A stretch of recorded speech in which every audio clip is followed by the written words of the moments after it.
I suppose you could call it the realm of my consciousness. I'm someone who no longer exists in the real world, after all. It's nothing. I still have enough strength to play the part of a good host.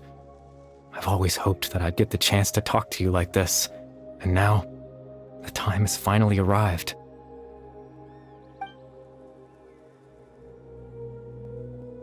Extreme sorrow and pain, hope and regret coursing through your veins, and a degree of abyssal power that defies comprehension.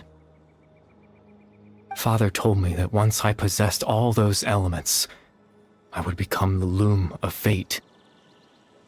But, despite his intentions for me, I never truly became the loom of fate. I was merely used as a means for its construction. In truth, I died the moment I set everything in motion. The person you see before you now is nothing but a remnant of consciousness left over within the loom of fate. As for your question, the loom of fate is a device capable of weaving ley lines. In its primitive form, it can only be used to create and implant memories. But, as more of it is completed, its power becomes stronger and stronger, until finally, it has the power to weave real ley lines of its own. Once fully completed, the moment it gains the power to weave ley lines, it loses the lower level ability to influence memories. But it also becomes a tool that can change the entire world. Yes, I have the ability to control the loom in its semi-completed form. I suppose you can think of it as a form of compensation. After all, its existence cost me my life.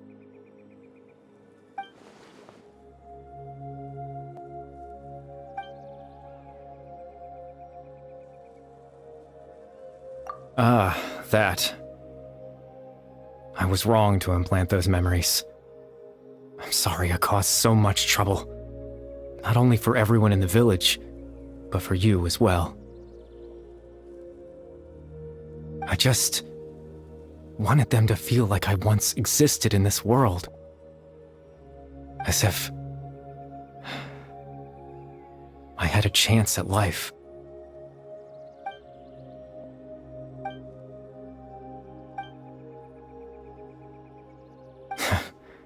I know what you must be thinking. Why would I do something so meaningless? But I just couldn't accept it.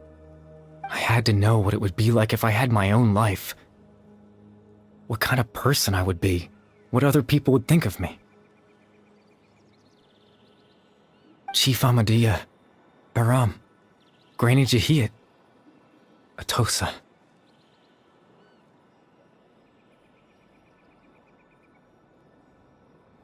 What would it be like if I could live alongside them? No cataclysm, no curse. Just a quiet life in a peaceful village. I was curious, so I selfishly tried to have my own life. Even if that meant piecing together the version of myself that could have been. One memory at a time. I know it sounds stupid. After all, my life ended a long time ago. Any chance at living was stripped away from me when I was 8 years old. My consciousness left to mature in an illusory world of nothingness. Even the form you see before you was nothing but an invention based on my father's appearance. An imagined version of what I would look like if I had the chance to grow up.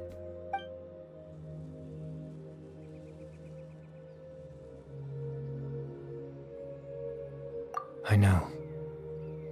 But there's nothing I can do to make them find me. If I could exist in the real world, I would return without a second thought and surprise them with the suddenness of it all. But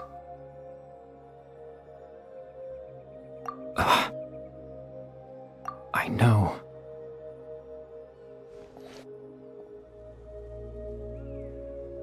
Captain Dainsleif. Twilight's sword, you mean?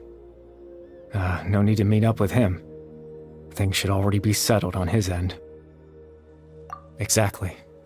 As someone who could only exist in people's memories, the fact that I'm able to talk to you in my consciousness like this can only mean one thing. The loom of fate has already been completed.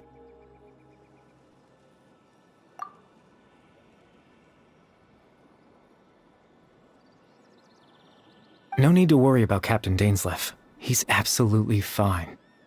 The only reason he lost the eye was because I happened to guess exactly what he was planning. Captain Dainsleif has had the eye inside his body this whole time, hasn't he? His plan was to lure the Abyss Order to a false location, capitalizing on their pursuit of the eye in order to have the chance to confront the prince. He would then hand the eye to you and tell you to take it away from that location. That way, Captain Dainsleif could accomplish his own goal and ensure the safety of the eye all at once. That's right, because in his mind, he had given it to you already.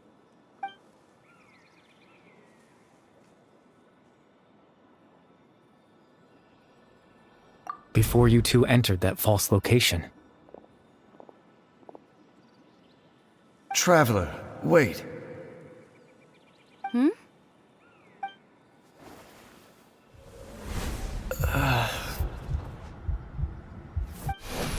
We've no time to lose. Let's head inside.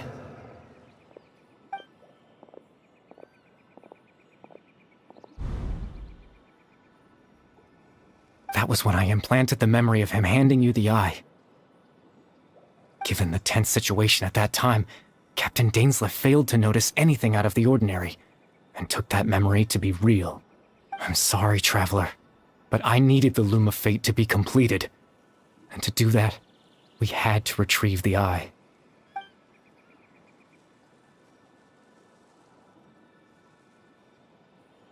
I promise I'm not trying to conceal anything from you, but I truly have no idea what the prince is planning. Teyvat's ley line system is deeply entrenched in the planet.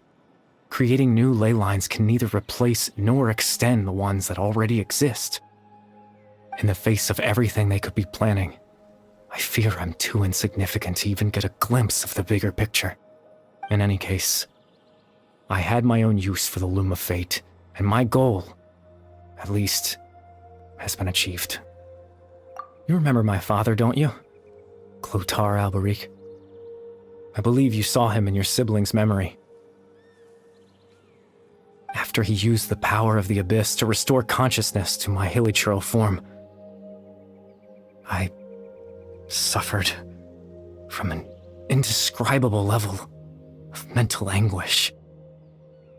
To comfort me, my father told me a story, that this was a fairy tale world where I had to take on the form of a little monster.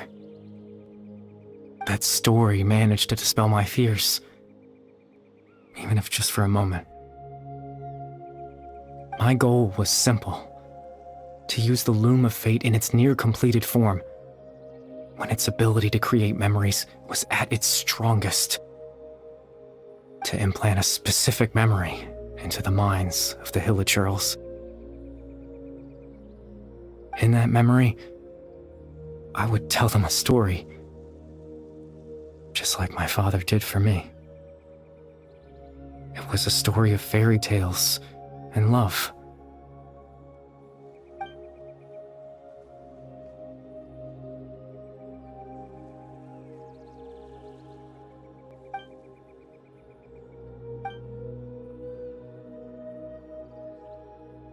I can't change the world. Not when I lost the very right to exist within it. Implanting those memories, that was the most worthwhile thing I could offer. All that's left of my existence is a wisp of residual consciousness tied to the Loom of Fate. In truth, that trace of my consciousness should have dissipated long ago. My goal was the one thing that allowed me to hold on all this time. But now, the bedtime story is finished. And it's finally time to rest.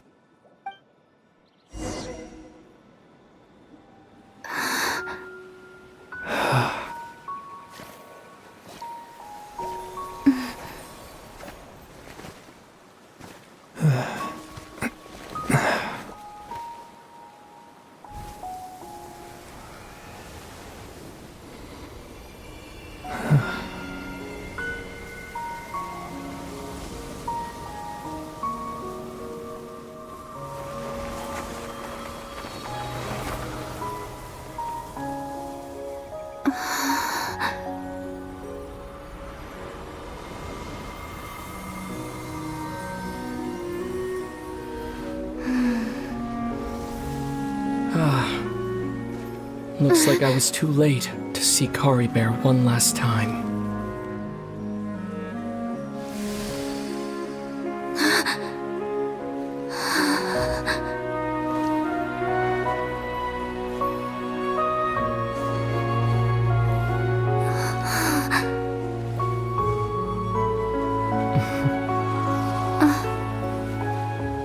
Kari Bear's consciousness is gone, and this space will soon disappear along with it. Neither of us belongs here. That's why we're not tangible. Were that not the case, I'd love to hug you too. Well, how about a conversation?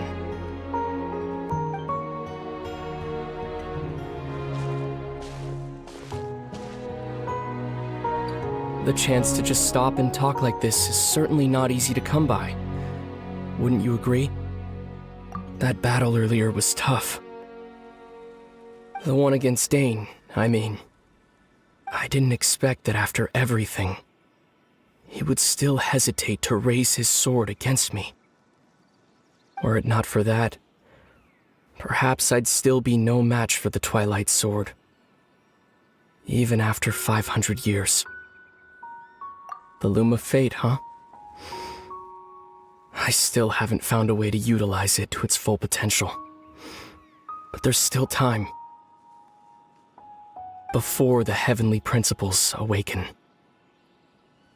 Yes, for 500 years now, ever since the cataclysm in Conria, there's not long ago, you witnessed the Hydro Archon destroy her divine throne, yes? Such a flagrant disregard for the rules. And still Celestia took no action. I suppose that's proof enough of the heavenly principles situation. However, the heavenly principles will awaken. We just don't know when that will be, or what might trigger it. You could say that. Just look at Kari Bear. He was so pure and single-minded. The space we now find ourselves is a perfect representation of who he was. Quiet and peaceful, even as a hilly churl. Seeing the terrible sight within the mirror wasn't enough to taint his spirit. He brought comfort to the people of this world, even though he was denied the very right to be a part of it. So ask yourself this. Of course, that's only one example. My feelings about the heavenly principles are too complicated to explain in just a few words.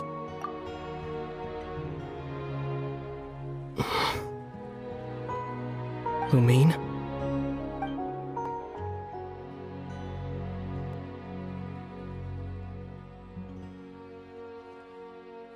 You're the only one in this world who calls me that. There's so much I wanted to ask you. But for some reason, I'm not interested in asking those questions right now.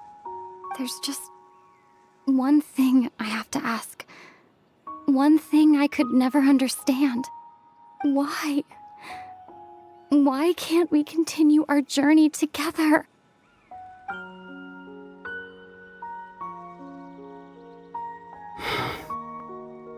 At the end of my journey, I arrived at a place known as the Sea of Flowers at the end. Do you remember? A long time ago, when we traveled between worlds together, you told me you wanted to find a place in the universe where that one flower was in full bloom. To have a place like that suddenly appear before me? Well, would you think of that as a coincidence? You mean? I miss you too, Lumine. But as this war continues to rage, and as I continue to seek that final answer, I don't even know how to face myself sometimes. Let alone my own sister. What's going on? This space has lost its tether. I doubt it'll be able to exist much longer. In fact, aside from our ability to physically interact with each other, there's something else you should know about this space. With Caribert gone, we won't be able to remember anything that happened here. Everything in this space will be wiped from existence, including all memory of our reunion. You're only telling me this now?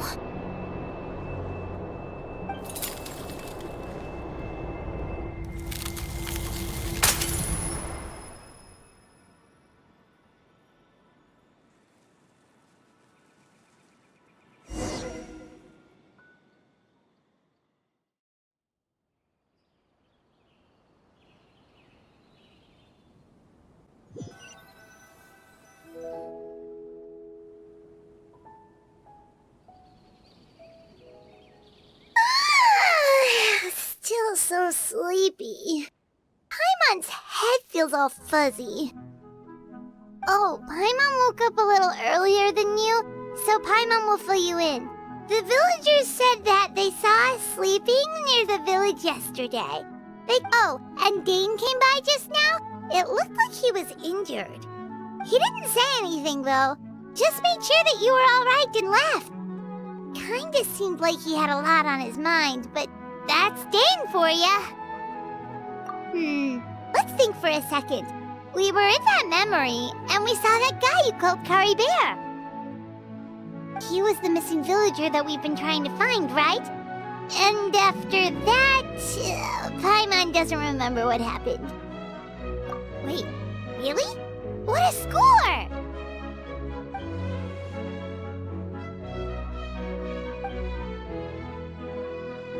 Well, what happened after that?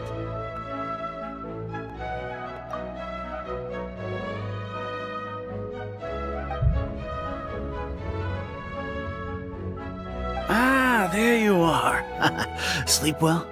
Bayram, you sure seem happy. Did something good happen? Something good? Huh. Wasn't anything good or bad, I'd say. It's just that, well, the village organized another search party yesterday. It didn't feel right to leave all the searching to the adventurers. So there we were, searching away, when suddenly this one guy said it all came back to him. According to him, one day around dusk he was passing by this one tree outside the village, and he saw our missing villager. There he was, sleeping under that tree all by himself. His parents came a little later to wake him up, and they all left together. It looked like quite a happy family, apparently. And after that, well, we all started to feel like that really is what happened. Kind of strange that we forgot all about it for so long. Oh, and we also remembered his name, Caribert. Now, that's not a name you hear every day. Would have been helpful if we remembered it sooner.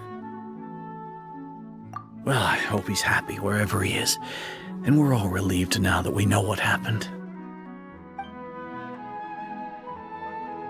Seems like everyone thinks Caribert left the village. That's probably for the best. At least they have some sort of explanation now. Paimon wonders how Atos is doing. Maybe we should go check on her. If she hasn't remembered like everyone else, we can tell her what happened. Paimon didn't see her in the village just now, so she's probably at the tree. Come on, let's go talk to her.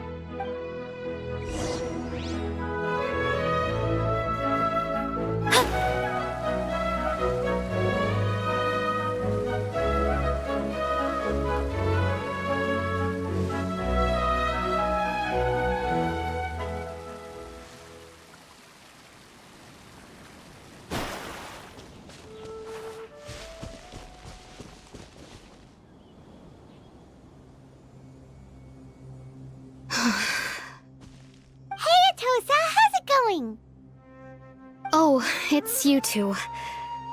I was just about to go looking for you. I was part of the search party, so I remember what happened to Caribert now.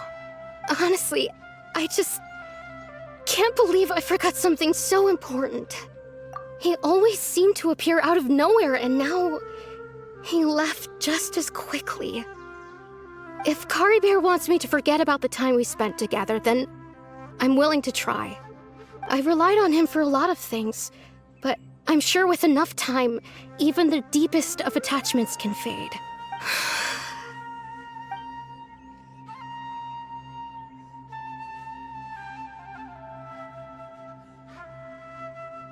Okay, I'll admit. I'm just putting on a brave face. I was dumped, wasn't I? Otherwise, why would he just leave like that without saying goodbye? You don't need to comfort me. I'll be okay. It's just like Kari Bear said. It's the things we overcome that make life more precious.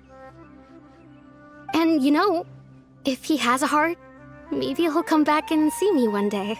Anyway, thanks for all your hard work, you two. I promised I'd help Granny Jahiet with something, so I should head back. Goodbye. Well, that should be it, right? Everyone's lives can go back to normal now. Oh, right! Weren't you about to tell Paimon what happened after your conversation with Kari Bear?